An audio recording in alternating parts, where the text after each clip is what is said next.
बिस्मिल्लाहिर्रहमानिर्रहीम। अस्सलामु अलैकुम वरहमतुल्लाहि वबरकातुहू। कैसे हैं आप सब? इंशाअल्लाह आप सब खैरियत से होंगे।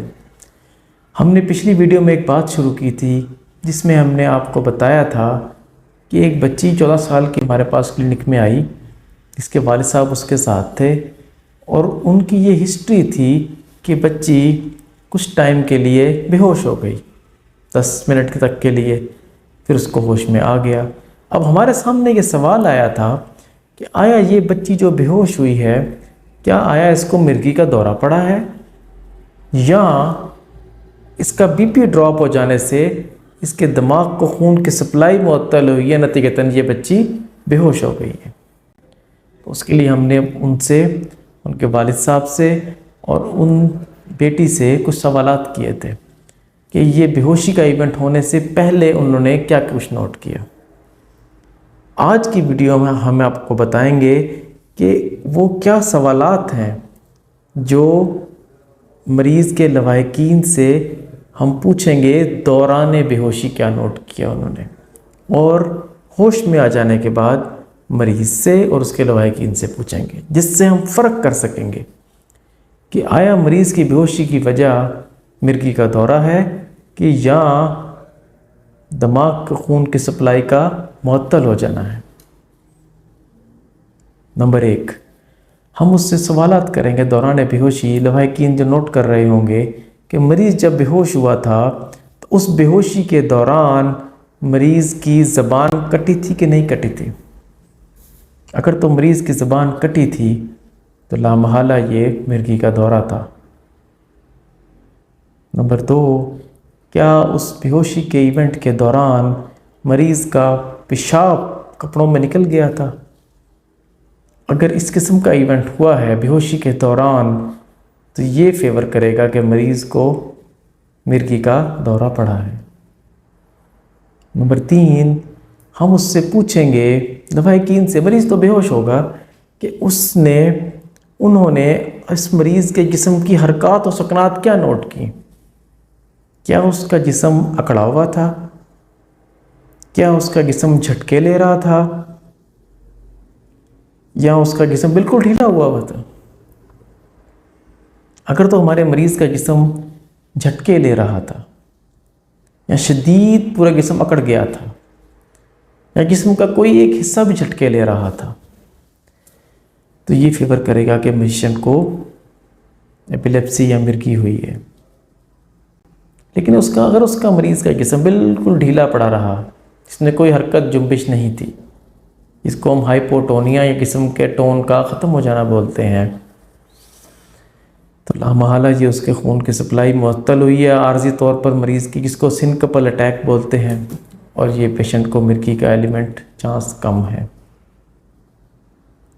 अगला सवाल हम मरीज़ से और उसके लवाहिकीन से करेंगे कि जब हमारा मरीज़ होश में आ गया तो होश में आने के बाद उसने क्या नोट किया। अगर तो लवाहिकीन और मरीज़ बताते हैं कि होश में आने के बाद कुछ टाइम तक मरीज़ कंफ्यूज रहा, ठीक तो रहा लेकिन कंफ्यूज से जवाबात देता रहा, तो ये फेवर करेगा कि पेशेंट को फिट्स ही पड़े थे। लेकिन अगर मरीज़ के लवाहिकीन बताते हैं कि होश में आने के बाद बिल्कुल ठीक था, तो ये सिनकपल अटैक ही होगा।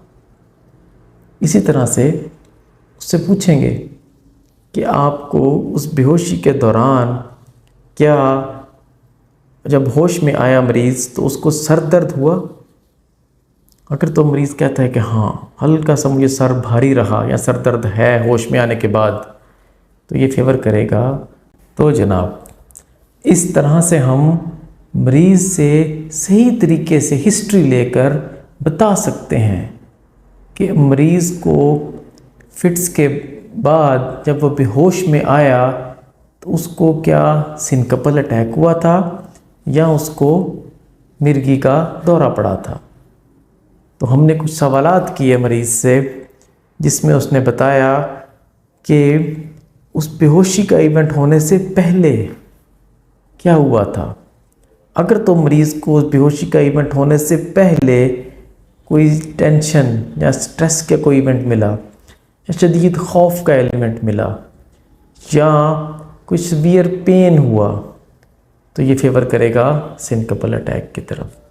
दौरान बेहोशी अगर मरीज़ को जिस्म अकड़ा रहा, उसको दौरों की कैफियत रही, या उसका पेशाब कपड़ों में निकल गया, या उसकी ज़बान कट गई, तो ये फेवर करेगा कि उसको मिर्गी का दौरा पड़ा है। और नंबर 3, होश में आने के बाद अगर मरीज़ बताता है कि मैं कुछ टाइम के लिए कंफ्यूज रहा, उसके लवाकिन भी ये बात करते हैं, और उसके बाद कुछ टाइम उसको सर दर्द भी रहता है, तो ये फेवर करेगा कि मरीज़ को फिट्स थे, उसको मिर्गी का दौरा पड़ा था। इस तरीके से हम मरीज़ की हिस्ट्री, उसके मुआयने के बाद आइडेंटिफाई कर सकते हैं कि मरीज़ को क्या मसला दरपेश आया था। इसके बाद अगली वीडियोस में हम आपको बताएंगे कि ऐसे मरीज़ में हमें फर्दर टेस्ट कौन कौन से करवाने हैं अपनी तशख़ीस को फाइनलाइज करने के लिए। इस वीडियो के बारे में आपके किसी तरह के भी कोई सवालात हों, आप नीचे कमेंट बॉक्स में हमसे पूछ सकते हैं। हमारा व्हाट्सएप नंबर भी इसमें दिया गया है, आप उसमें हमसे सवालात कर सकते हैं। हम हद्दुल वसा आपको जवाब देने की कोशिश करेंगे। अपना बहुत सा ख्याल रखिएगा। अस्सलामु अलैकुम वरहमतुल्लाहि वबरकातुहू।